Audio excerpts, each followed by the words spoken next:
Transcription quiz.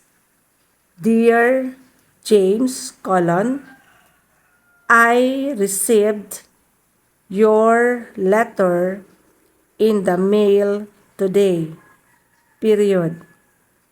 It was certainly nice to hear from you.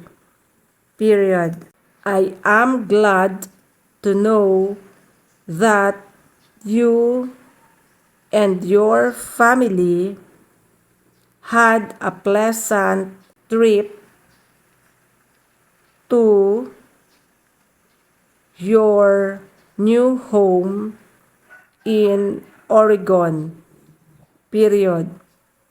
Oregon,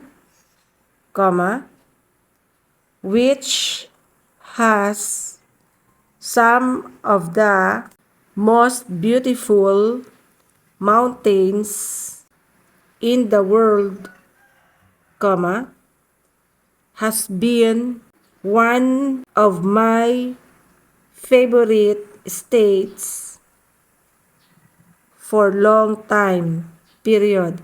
I hope that I will be able to visit you there sometime in the next year or two. Paragraph. You may, of course, use my name as a reference to establish credit in Oregon. I will write any letters of recommendation that you want. In addition, I will be happy to give you a reference by telephone. Paragraph.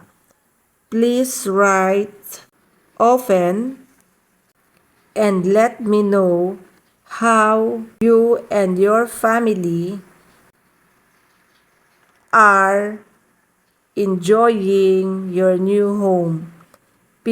Sincerely yours,